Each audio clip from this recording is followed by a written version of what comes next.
భవిష్యత్తులో highest paid jobs ఏంటో తెలుసా? ఆర్టిఫిషియల్ ఇంటెలిజెన్స్ వచ్చేసిన తర్వాత ఏ జాబ్స్కి ఎక్కువ ప్రిఫరెన్స్ ఉంటుందో వింటే అందరూ ఆశ్చర్యపోతారు. అది ప్లంబింగ్ వర్క్ కావచ్చు, కార్పెంటరీ కావచ్చు, ఎలక్ట్రికల్ వర్క్ కావచ్చు, మెకానికల్ వర్క్ కావచ్చు. వీటికే హైయెస్ట్ పే ఉంటుందంట.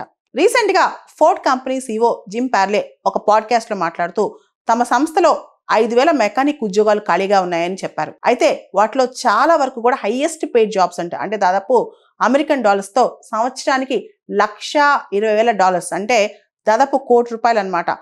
సంవత్సరానికి ₹1,00,00,000 పైన జీతం ఉండే జాబ్స్ ఉన్నాయి.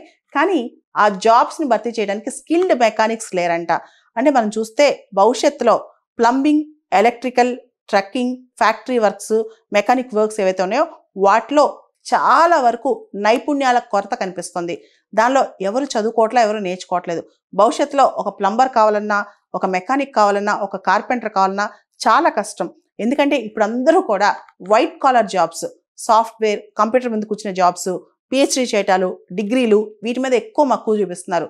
బ్లూ కాలర్ జాబ్స్ అంటే అబ్బో మనం చేయకూడదు, మనకి డిగ్నిటీ తక్కువ, ఆ జాబ్స్ మనమే కాదు అనుకుంటున్నారు. కానీ దానివల్ల ఆ స్కిల్, ఆ నైపుణ్యం వచ్చిన వాళ్ళు చాలా తక్కువ అవుతారు. వాళ్ళు చాలా అరుదుగా దొరుకుతారంట. సో దానివల్ల AI వచ్చి, ఆర్టిఫిషియల్ ఇంటెలిజెన్స్ వచ్చి ఎన్ని ఉద్యోగాలు పోయినా ఇలా స్కిల్ బేస్డ్ వర్కర్స్, ఏదైతే complete skill based vocational training చేసిన వాళ్ళు ఉంటారో వాళ్ళు దొరకడం కష్టం.